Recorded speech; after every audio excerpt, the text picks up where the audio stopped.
Bismillahirrahmanirrahim. Assalamualaikum warahmatullahi wabarakatuh.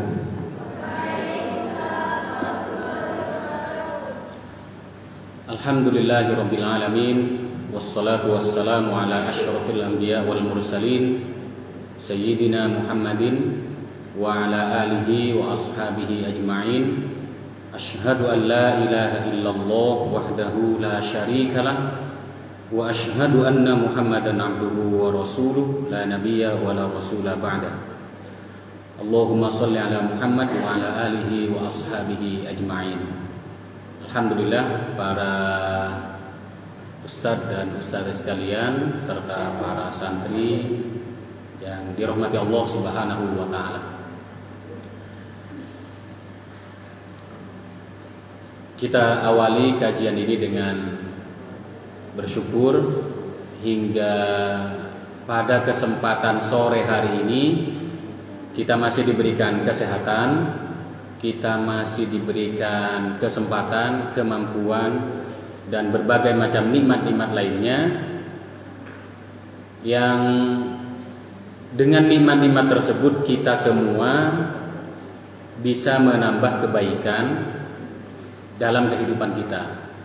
Entah kebaikan itu dengan belajar ataupun menelaah, menghafal Al-Quran, mengkaji kitab ataupun ikut pengajian seperti ini. Para ustadz dan ustadzah serta para santri yang dirahmati Allah Subhanahu wa taala, persepsi saya ada orang tua santri gitu. Makanya kok ternyata tidak terlalu orang tua santrinya cuma Ustaz Karyoto ini.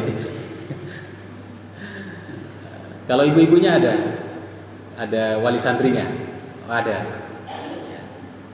Tidak apa-apa, ini apa ilmu ini atau wawasan ini penting sekali untuk kita para orang tua, para ustadz dan ustazah, para guru, ataupun secara khusus untuk adik-adik santri, ya, secara khusus untuk adik-adik santri.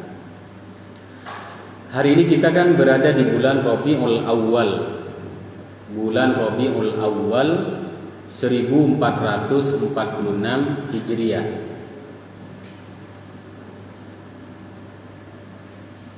Kalau memasuki bulan Rabiul Awal, mungkin di sini ada beberapa kegiatan yang sifatnya semacam, kalau seperti di luar itu sholawatan, maulidan, habis itu makan-makan, habis makan-makan bawa berkat. Nah, begitu dulu ketika saya di kampung halaman seperti itu setiap bulan Maulid atau bulan Rabiul Awal, ya, bulan Rabiul Awal. Hadirin sekalian, bulan Rabiul Awal itu bulan keberapa dalam kalender Hijriah? Bulan keberapa? Kedua.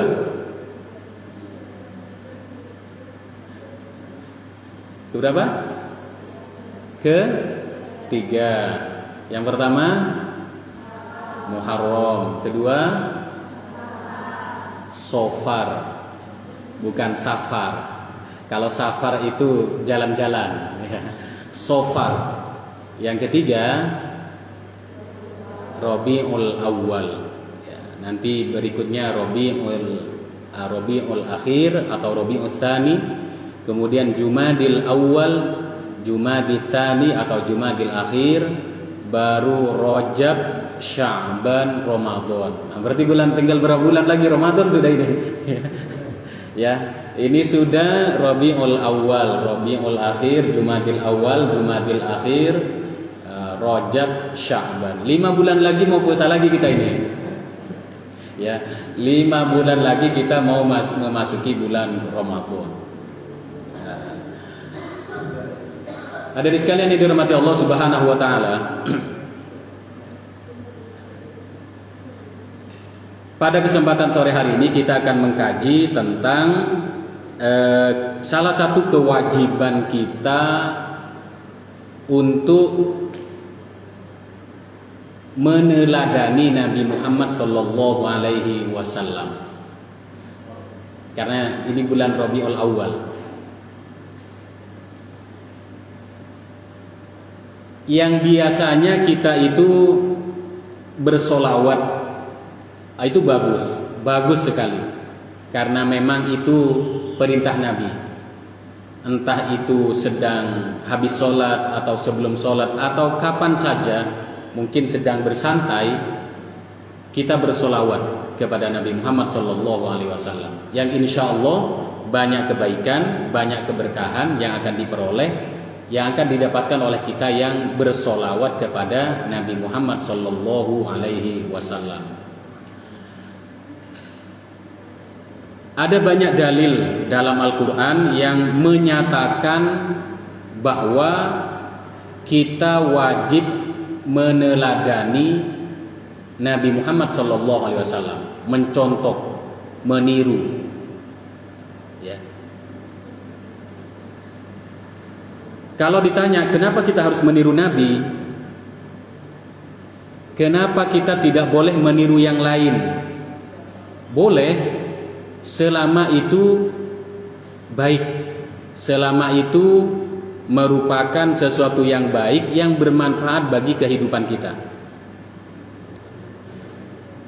Namun alasan naklinya atau dalil Al-Qur'annya, tidak ada manusia yang paling sempurna selain Nabi Muhammad SAW. Itu alasannya. Alasannya kenapa kita harus meneladani Nabi Muhammad SAW. Mungkin adik-adik hafal di surah apa ayat ini? A'udzubillahi minasyaitonirrajim. Qul in kuntum tuhibbunallaha fattabi'uni yuhibbukumullah wa yaghfir lakum, ila akhiril ayat. Qul, katakanlah Muhammad, in kuntum tuhibbunallah, jika kamu semua cinta kepada Allah, fattabi'uni, maka kalau memang cinta kepada Allah maka harus ikut Nabi Muhammad, maka ikutilah aku. Yuhibbukumullah, jika kamu semuanya mengikuti aku maka Allah akan mengikuti, Allah akan mencintai kalian semuanya.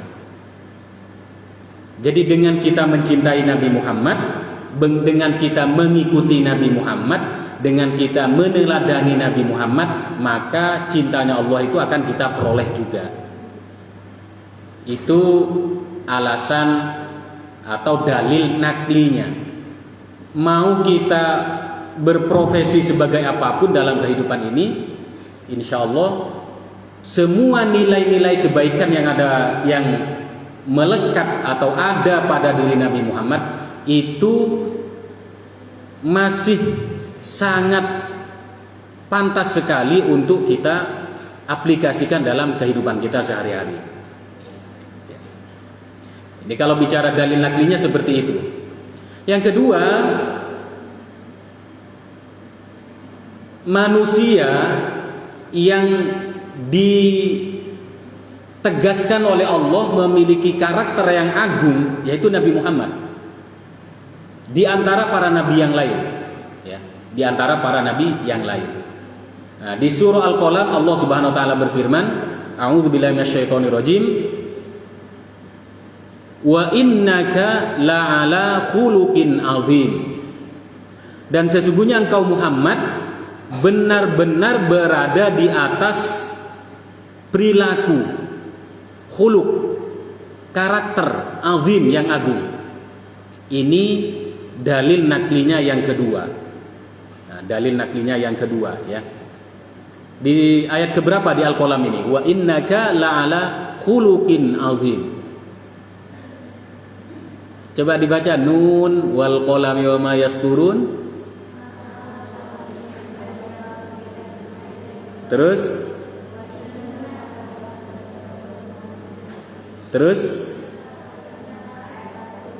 jadi ayat keberapa? Ayat ke?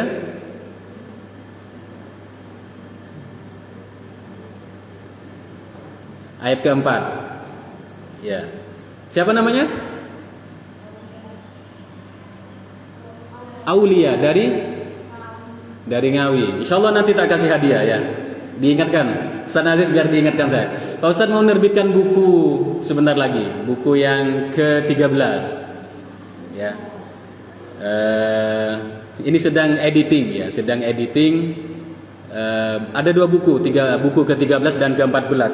Tapi yang ini masih fokus yang ke-13. Ya, insya Allah nanti kalau sudah terbit diingatkan. Aulia ya, Aulia dari Ngawi. Ya, insya Allah. Jadi Al-Qalam ayat ke-4 itu adalah ayat yang menjadi landasan bahwa Nabi Muhammad SAW adalah manusia yang paripurna, mendapatkan pengakuan dan penegasan dari Allah terkait dengan kemuliaan akhlak beliau.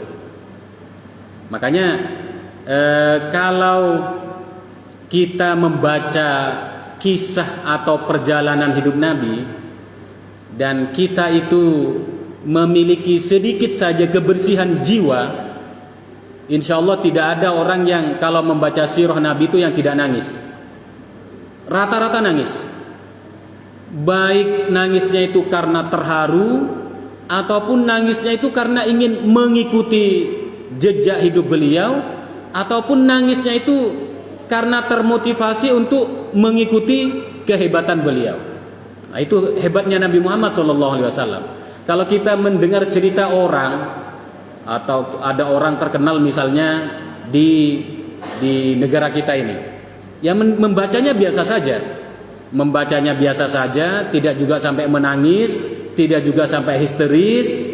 Tapi kalau membaca kisah perjalanan Nabi beserta keluarganya, Masya Allah, adik-adik putri ini sesekali baca sejarahnya istri beliau, Khadijah, Sayyidah Khadijatul Kubra, ya, agar memiliki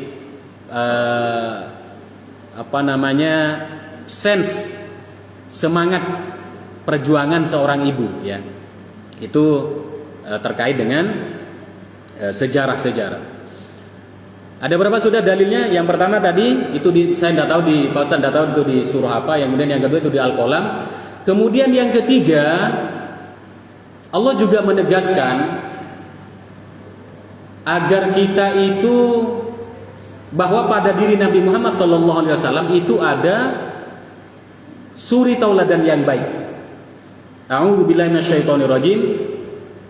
Laqad kana lakum fi Rasulillahi uswatun hasanah liman kana yarjullaha wal yawmal akhir. Sungguh benar-benar terdapat suri tauladan yang baik pada diri Nabi Muhammad SAW bagi orang-orang yang mengharapkan Allah dan mengharapkan hari akhir.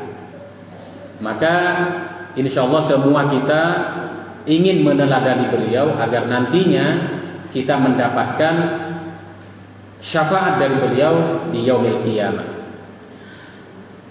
Bapak-bapak, ibu-ibu serta adik sekalian yang dirahmati Allah Subhanahu wa taala. Itu pengantarnya. Ini tadi baru pengantar, biar ingat dengan ayatnya ya. Ingat dengan ayatnya bahwa secara dalil naklinya ayat-ayat itulah yang melandasi kenapa kita harus mencintai dan meneladani Nabi Muhammad sallallahu alaihi wasallam.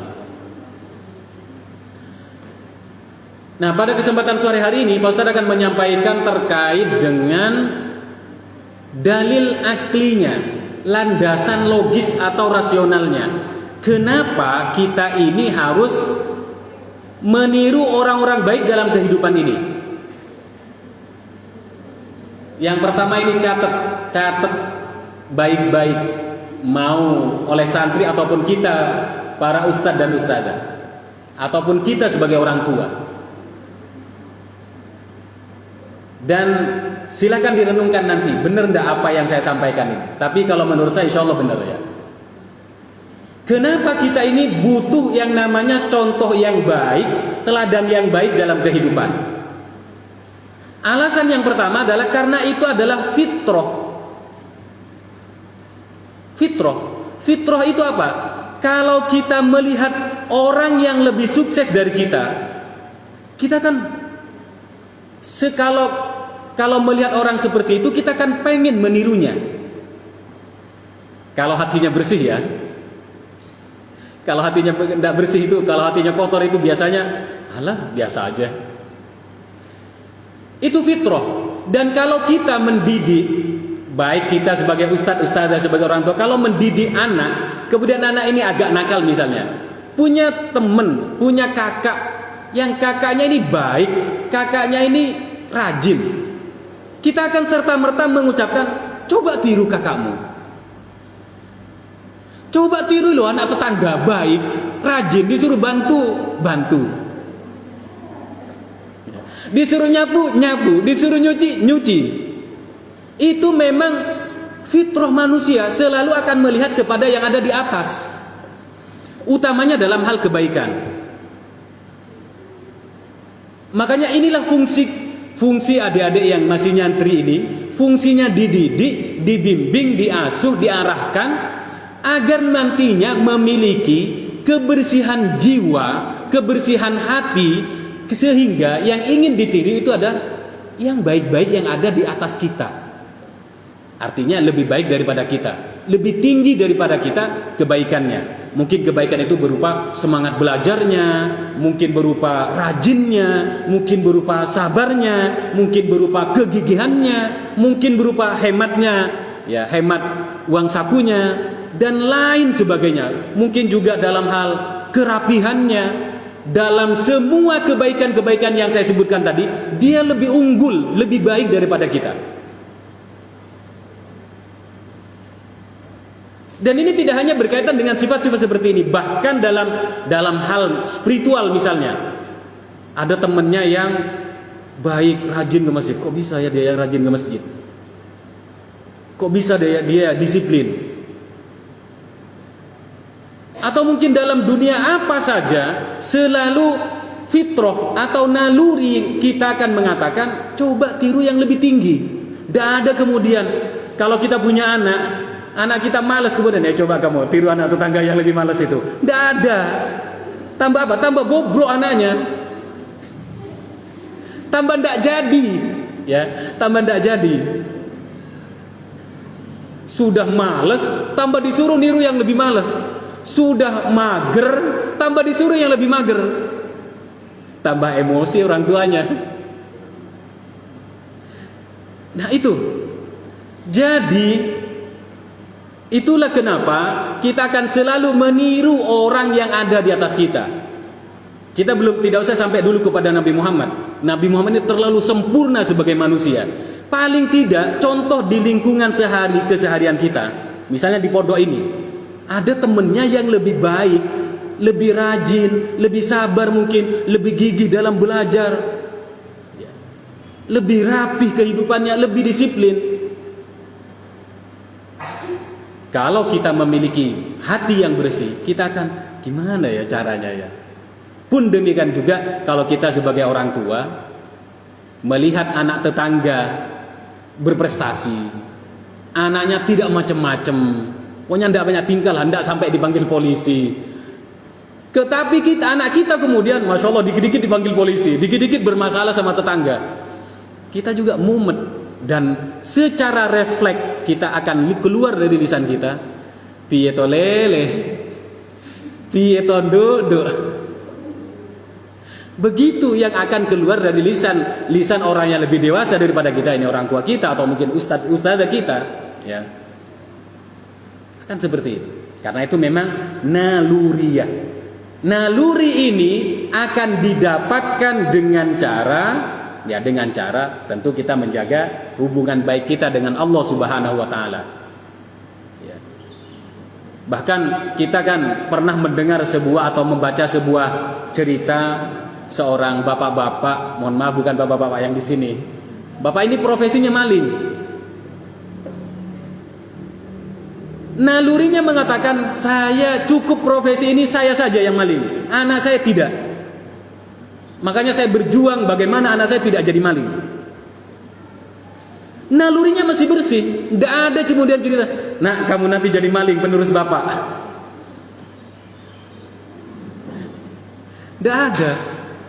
Kalau ada orang tua kemudian males sholatnya, itu kalau kemudian dia bertemu dengan komunitas yang sholatnya tertib, sholatnya khusyuk, suasananya hening dan khusyuk, nalurinya juga gimana ya caranya saya bisa sholat begitu juga.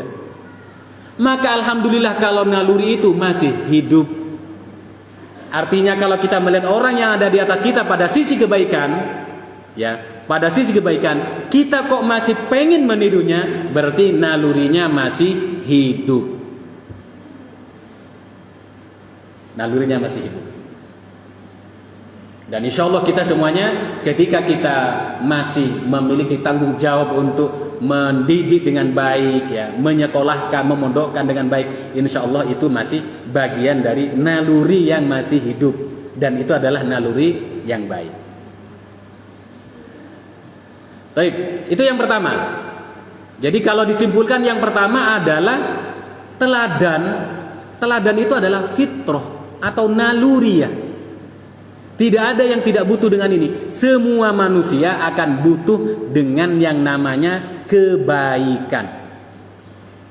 Atau yang lebih baik, yang lebih tinggi daripada kebaikan yang menempel pada diri kita, melekat pada diri kita.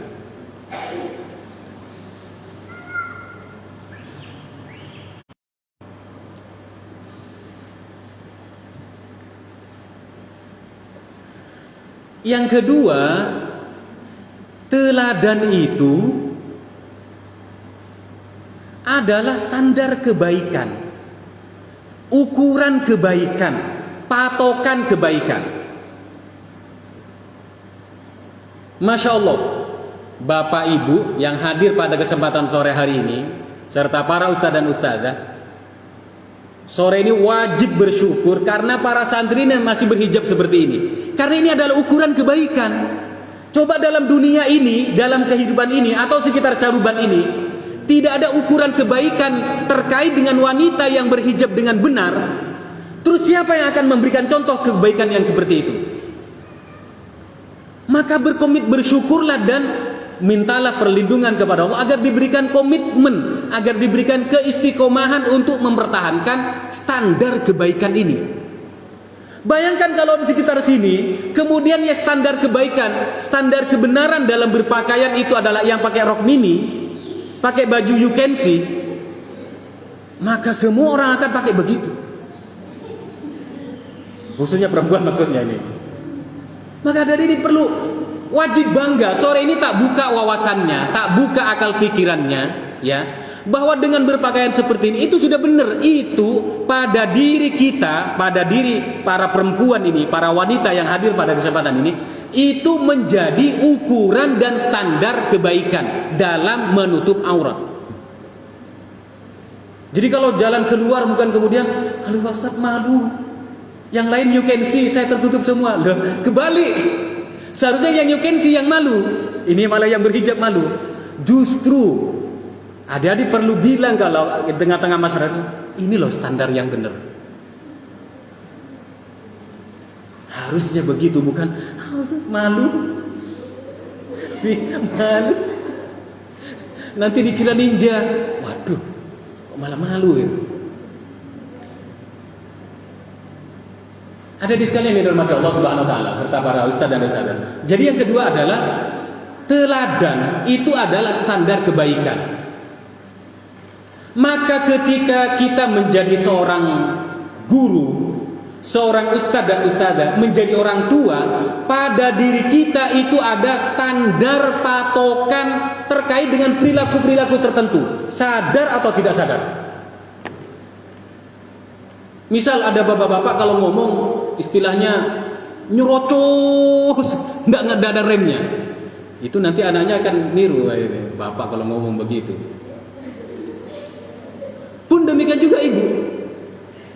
Kenapa? Mari kita sadari kalau kita sebagai orang tua atau ustadz, pada diri kita itu melekat standar-standar perilaku yang baik.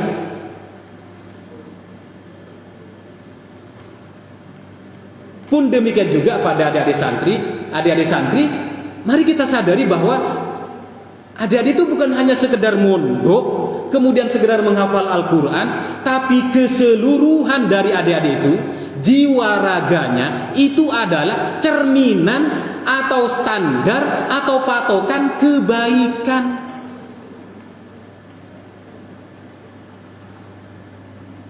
Ya, habis ngaji ini harus pede ya. Habis ngaji ini pede, jangan kalau diajak jalan-jalan sama Ustaz Ruhul nanti malu Ustaz, kita pakaian begini.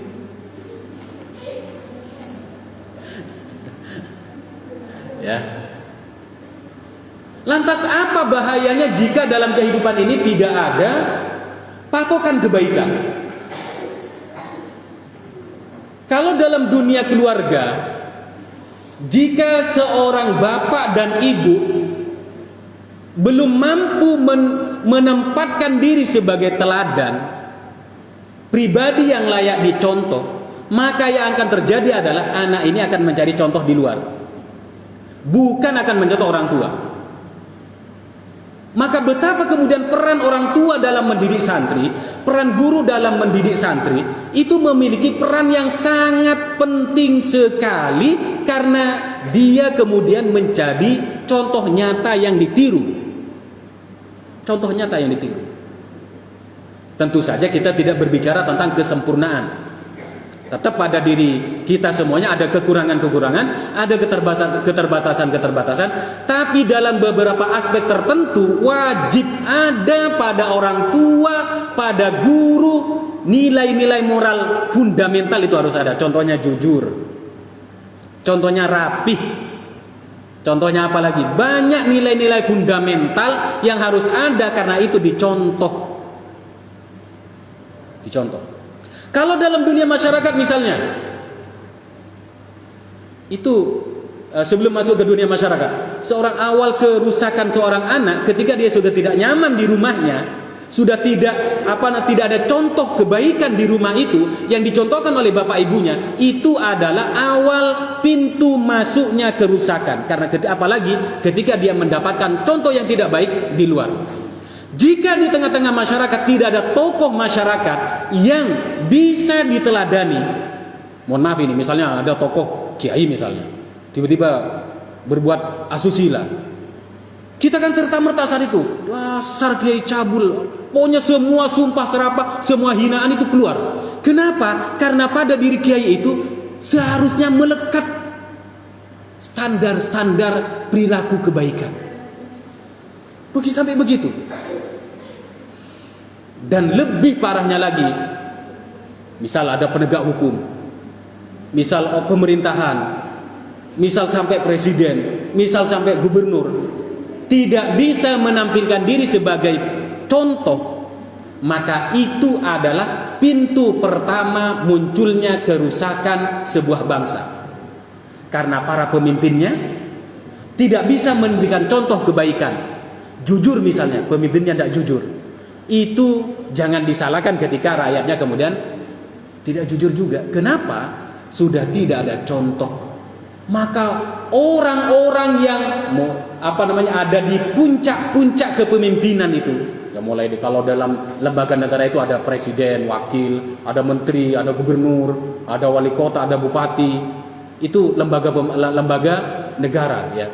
Kalau dalam lembaga pendidikan ya ada kiai, ya ada ustadzah, kemudian berperilaku yang tidak baik, maka itu adalah awal dari munculnya ketidakbaikan di lembaga tersebut.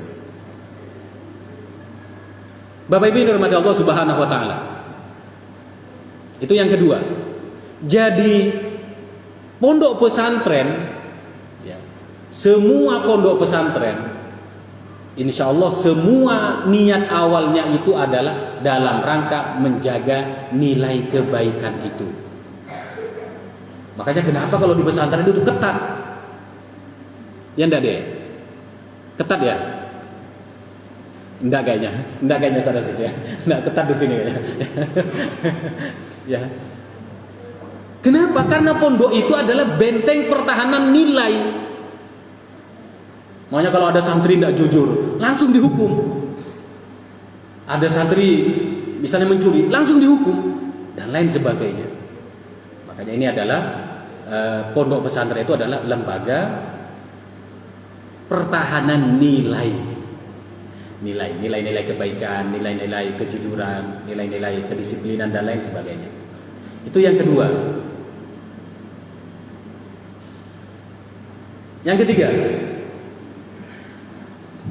ketiga ini kalau disimpulkan begini, yang ketiga menjadi teladan atau melahirkan seseorang yang bisa diteladani itu mahal.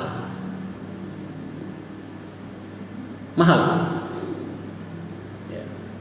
Yang saya bikin poin-poin seperti itu biar kita ini merenungi nanti. Adik-adik tahu artis Korea ya? Tahu ya? Coba sebutkan satu nama. Tidak apa-apa, sebutkan satu nama. Siapa?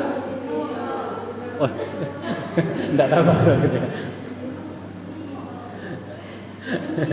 Atau siapalah, pokoknya artis Korea lah ya. Atau siapa, artis Barat mungkin, atau artis India mungkin.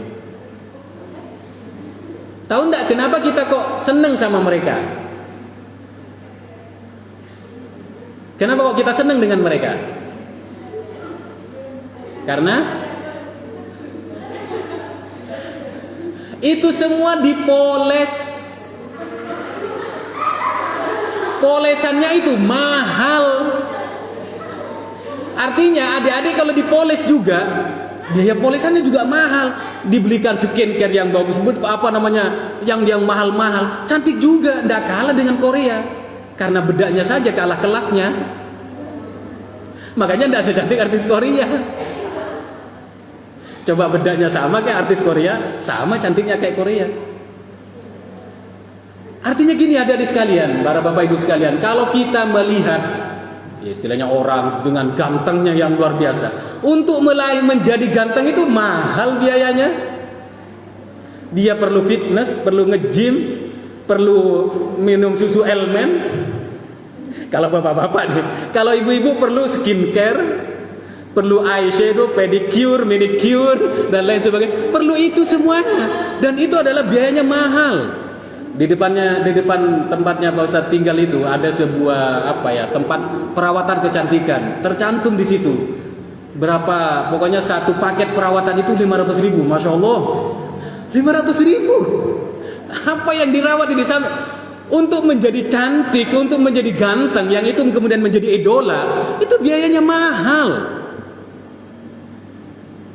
Apalagi untuk menjadi pinter, untuk menjadi baik. Tanya kepada bapak ibu, tanya kepada para orang tua kita semuanya.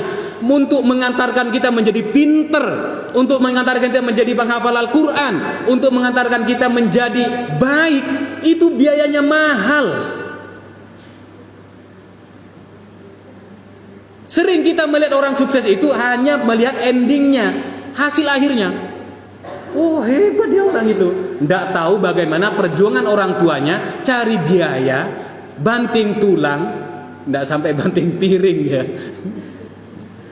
untuk membiayai kita semuanya yang menyantri. Kalau Pak Ustadz dulu dibiayai oleh orang tua, yang kemudian sampailah pada satu tujuan akhir, yakni kita menjadi baik, atau kemudian menjadi berprestasi, atau kemudian kita menjadi penghafal Al-Quran, atau kemudian kita memiliki keahlian tertentu. Itu butuh biaya yang besar. Makanya menjadi teladan itu mahal. Dan ini bukan hanya mahal dari sisi nominal. Mahalnya apa? Kalau kita sebagai orang tua itu mahalnya menahan rindu, lama tidak ketemu anak, ya. Bersabar ketika anak tidak kunjung baik, menangis, bermunajat kepada Allah untuk memohonkan kebaikan untuk anak kita. Dan itu tidak cukup 1-2 kali. Kenapa? Karena memang pembentukan karakter itu bukan cukup hanya dengan 1 kali berdoa. Ya Allah, jadikan anak saya yang rajin sholat. Besoknya rajin sholat? Belum tentu. Lama prosesnya. Bisa jadi mungkin dicubit oleh ustadznya, bisa jadi mungkin disetrap oleh ustadzahnya, didoakan oleh ustadz-ustadzahnya, didoakan oleh bapak ibunya. dengan doa yang berbulan-bulan, bertahun-tahun kemudian Allah kabulkan, jadilah anak ini kemudian rajin sholatnya dan kebaikan-kebaikan lainnya. Jadi bukan ketika sampai kita pada level tertentu pada kebaikan, bukan hanya mahal dari sisi nominalnya, rupiahnya, tapi mahal dari sisi pengorbanannya. Pengorbanannya.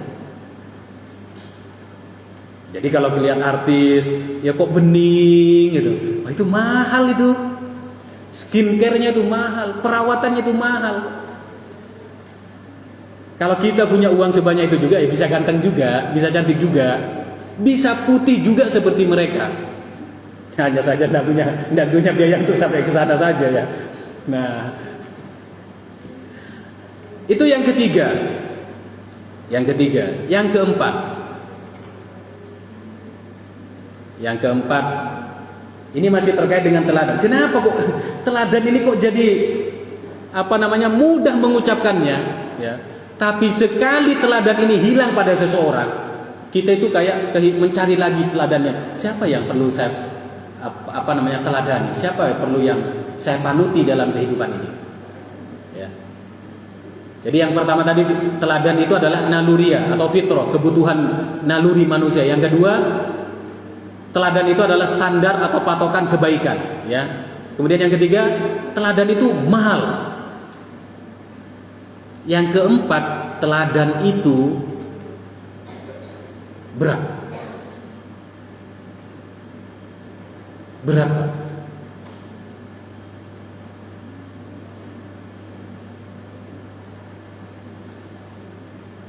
Kenapa kok berat? Dari 3 poin yang saya sampaikan tadi, sebenarnya itu satu kesatuan, hanya saya perinci.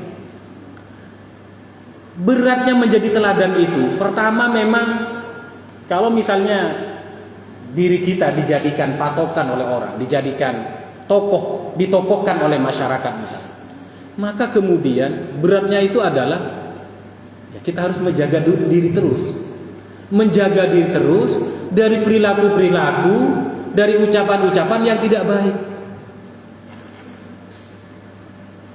Yang kedua, akan selalu ada orang-orang tertentu yang mengurek-ngurek kekurangan dari tokoh ini. Itu sudah lumrah. Apalagi dengan dunia seperti saat ini. Pernah posting apa mungkin di medsos, nanti ada orang tidak senang dengan kita, langsung dicari dan ternyata pokoknya dicarilah keburukannya, dicarilah kekurangan, makanya berat. Apalagi menjadi ustadz dan ustadzah di pesantren, lebih berat lagi. Masya Allah. Kita kalau mungkin tinggal di luar, di tengah-tengah masyarakat mungkin ya, tidak, walaupun tidak semuanya, sebagian. Kita kalau tidak sholat, biasa saja. Tidak ada orang peduli, tidak ada orang negur. Hidupnya nafsi-nafsi. Ya wes lah, mau sholat terserah, mau tidak sholat terserah. Tapi kalau di pesantren, ada santri tidak sholat berjamaah misalnya, kecuali kalau halangan, karena di sini putri ya. Itu pertama dirinya malu karena tidak sholat berjamaah. Yang kedua itu jadi istilahnya jadi satu pelanggaran. Lebih-lebih lagi jadi ustadz-ustadzah, lebih-lebih lagi jadi kiai. Masya Allah, tiba-tiba kiainya tidak salah berjamaah, malu, makanya berat.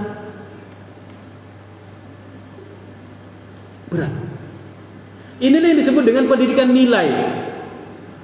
Pendidikan nilai-nilai inilah yang akhir-akhir ini mulai tergerus, berkurang. Jadi sebagian masyarakat kita itu sudah tidak terlalu peduli dengan yang namanya menjaga hijab. Jadi kalau anaknya tidak berhijab dengan baik dan benar itu ya biasa saja. Kalau anaknya tidak sholat itu biasa saja. Kalau anaknya itu kemudian tidak rajin itu biasa saja. Itu karena nilai-nilai semangat, nilai-nilai kejuangan nilai-nilai kebaikan itu sudah mulai tergerus, tergantikan dengan kalau sekolah sekarang, kalau mondok sekarang harus punya skill ini. Betul, tapi tidak utama juga. Kalau sekolah atau mondok sekarang harus punya skill ini, tapi nilai-nilai fundamental dari yang tadi itu tidak terlalu menjadi perhatian. Tidak terlalu menjadi perhatian. Maka sekali lagi menjadi teladan itu berat. Misalnya di sini nanti pas mau kelulusan atau kenaikan kelas, mungkin ada pembacaan SK santri teladan. Coba rasa-rasa sendiri yang ditetapkan jadi santri teladan itu. Malu-malu dia mau melanggar itu. Malu-malu, dan kalau ketahuan malu betul. Kenapa? Ketika dibacakan SK di depan umum, misalnya Aulia sebagai santri teladan, Masya Allah itu langsung Aulia itu mau ndak ke masjid langsung malu dia. Kenapa? Sudah dimaklumatkan, diumumkan di depan umum bahwa Aulia itu kalau disebut teladan, dia pasti rajin ke masjid, dia juga pasti disiplin, dia juga pasti rajin belajar. Makanya menjadi teladan itu berat. Tapi berat di satu sisi, di sisi yang lain, kalau tidak ada teladan, tidak ada contoh, hidup ini juga tidak baik-baik saja. Kita perlu contoh, selalu perlu teladan dalam kehidupan ini. Yang terakhir, teladan itu pilihan. Nah, nyambung dengan contoh yang keempat tadi itu. Kalau di pondok atau di sekolah, enggak tahu dengan kurikulum model sekarang, apakah masih ada sistem siswa teladan? Masih ada Ustaz Anggi ya? Siswa teladan?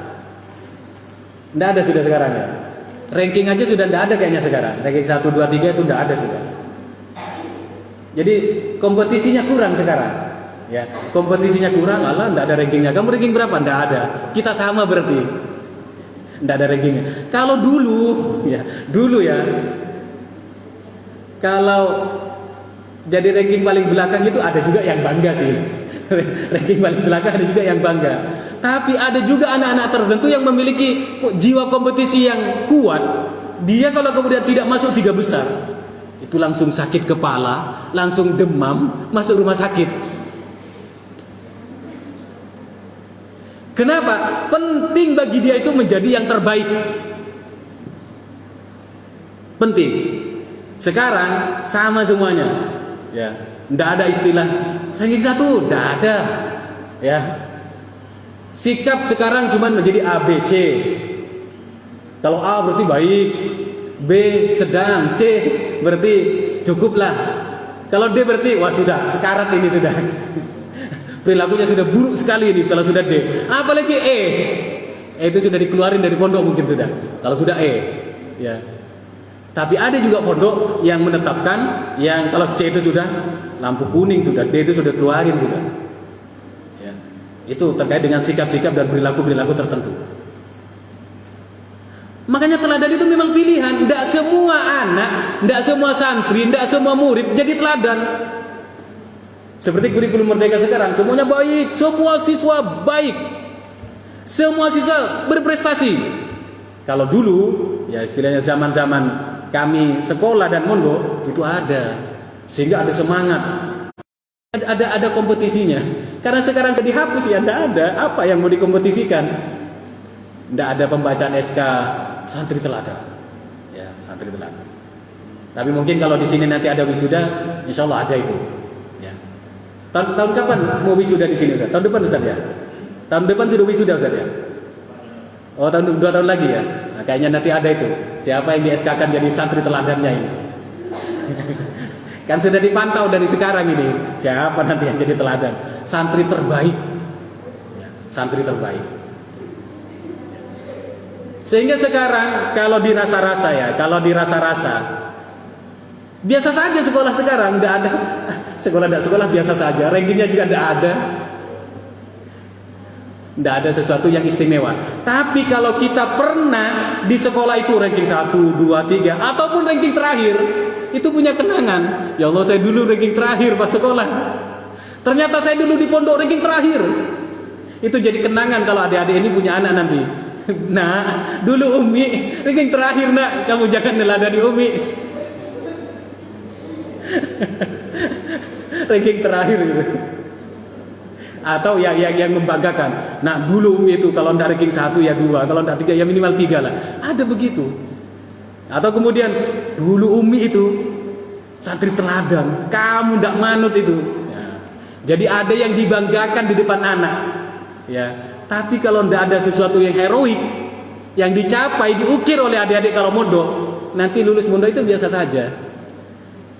Ya. Biasa saja. Makanya mumpung masih mondok itu benar-benar serius belajarnya, sehingga nanti pas lulus itu, masya Allah, ternyata kayak gitu ya perjuangan mondok ya. Jadi bukan mondoknya ndak biasa-biasa saja. Kapan itu akan diceritakan? Nanti kalau sampean sudah punya anak, kalau sampean sudah menikah, sudah sama seperti ibu, ya, ibunya nanti jadi nenek, ya, itu akan ada cerita. Tapi kalau sejarah hidupnya biasa-biasa saja, ndak ada yang diceritain. Paling yang diceritain, oh iya dulu kita outbound ke sana, oh dulu kita hiking ke gunung itu. Ya, walaupun itu juga tentu ada sisi kebaikannya. Jadi teladan itu pilihan. Dia memang pribadi-pribadi pilihan, di mana dia sudah berjuang dengan keistiqomahan, dia juga sudah berjuang dengan kesabaran, dia juga sudah berjuang dengan disiplin, dia juga berjuang dengan semua kebaikan-kebaikan dan berusaha mempertahankannya hingga dia mencapai predikat teladan atau santri teladan itu. Santri teladan. Masya Allah. Itulah alasan-alasan logis kenapa dalam hidup ini harus ada teladan. Kalau kita tidak bisa jadi teladan di tengah-tengah masyarakat, minimal di keluarga kita, minimal pada diri kita. Nggak usah bermimpi dulu jadi saya mau jadi teladan sak negara, kalau bisa. Saya mau jadi teladan sak provinsi, kalau bisa. Saya mau jadi teladan sak kabupaten, kalau bisa. Paling minimal di keluarga dulu. Contoh-contoh kebaikan itu harus ada di keluarga kita. Harus ada. Bapak Ibu yang dirahmati Allah Subhanahu wa taala. Lantas apa bahayanya kalau kita tidak ada teladan, atau sekarang sadar atau tidak sadar, dan saya harus menyampaikannya secara transparan, secara terus terang kepada Bapak Ibu, kepada para ustadz dan ustadzah, bahwa saat ini, hari ini kita sedang berperang yang namanya perang nilai, perang budaya. Saya tadi kan tanya, bukan kemudian dia tidak senang, karena di Korea juga banyak yang muslim juga, banyak juga yang baik juga. Tapi ketika yang ditampilkan adalah yang tidak baik, kemudian itu yang ditonton, itulah yang disebut dengan artificial profiling, alias idola palsu. Kenapa kok palsu? Karena itu dipoles. Sedangkan kita memiliki contoh yang real, yang bahkan diakui oleh musuh-musuh, orang-orang yang tidak mengakui Nabi Muhammad sebagai Nabi, tapi mengakui sebagai Nabi itu adalah memiliki pribadi yang baik. Itu mengakui semuanya, tidak ada yang tidak mengakui. Ya. Ada yang pernah baca buku terjemahannya Michael Hart, 100 tokoh paling berpengaruh di dunia. Pernah baca? Apa judul bukunya? 100 tokoh paling berpengaruh di dunia, bukan cuma di Indonesia. Penulisnya itu namanya Michael Hart, seorang Kristiani. Nabi Muhammad itu diposisikan nomor 1. Ini Kristen loh. Kalau dia orang Islam wajar dong. Wajar dia orang Islam menempatkan Nabi Muhammad sebagai teladan nomor 1. Ini orang Kristen, namanya Michael Hart, menulis buku 100 tokoh paling berpengaruh di dunia. itu Nabi Muhammad diposisikan nomor 1. Yang kedua kalau tidak keliru adalah Siddhartha Gautama, baru yang ketiga adalah Nabi Isa. Itu tokoh paling, the most powerful, manusia paling berpengaruh di dunia. Itu adalah Nabi Muhammad. Nabi Muhammad SAW. Makanya kalau kita bulan-bulan ini diundang salawatan, nggak tahu di sini boleh datang dari. Kalau saya nanti itu diundang di Kota Madiun itu tanggal 22 insya Allah ada acara maulidan, saya diundang untuk mengisi acara maulidan gitu. Nah, insya Allah datang karena itu tempatnya wali santri. Nah, itu ada di sekalian. Semoga kita terbuka sore hari ini betapa kita yang hadir sore hari ini, kita yang di pondok ini, itu adalah harapan kebaikan itu. Harapan bahwa kita nanti menjadi contoh-contoh kebaikan. Yang menjadi pelanjut kebaikan. Yang dicontoh, yang ditiru, yang dijadikan standar kebaikan di tengah-tengah masyarakat.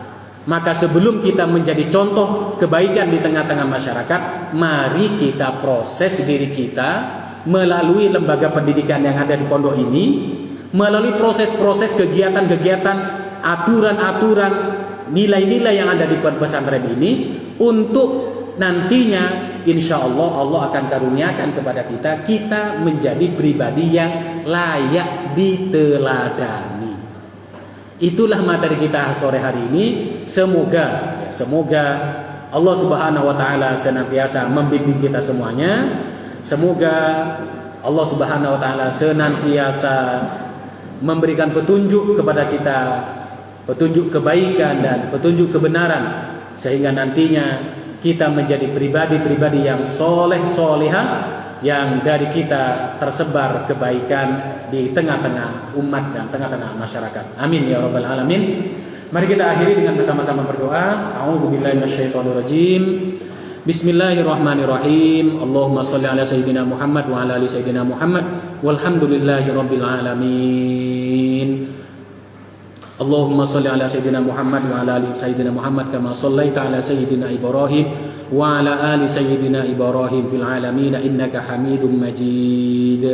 Allahumma ighfir lil mu'minin wal mu'minat wal muslimin wal muslimat al ahya'i minhum wal amwat innaka sami'un qaribun mujibud da'awat faya qadiyal hajat. Allahumma ighfir lana wa liwalidina warhamhum kama rabbawna shighara. Allahumma sahhil umurana umurad dunya wad din wal akhirah. Allahumma rabbana hab lana min azwajina wa dhurriyyatina qurrata a'yun waj'alna lil muttaqina imama. Rabbana hab lana min azwajina wa dhurriyyatina qurrata a'yun waj'alna lil muttaqina imama.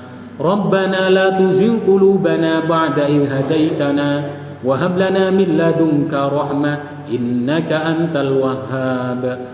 Rabbana atina fid dunya hasanah wa fil akhirati hasanah wa qina adzabannar walhamdulillahi rabbil alamin bi barakatil Fatihah. A'udzu billahi minasyaitonir rajim. Bismillahirrahmanirrahim. Alhamdulillahi rabbil alamin arrahmanir rahim maliki yaumiddin. Iyyaka na'budu wa iyyaka nasta'in ihdinas siratal mustaqim siratal ladzina an'amta 'alaihim ghairil maghdubi 'alaihim waladdallin. Demikian yang bisa kami sampaikan. Mohon maaf jika ada yang kurang berkenan. Hadanallahu wa iyyakum ajma'in. Assalamualaikum warahmatullahi wabarakatuh.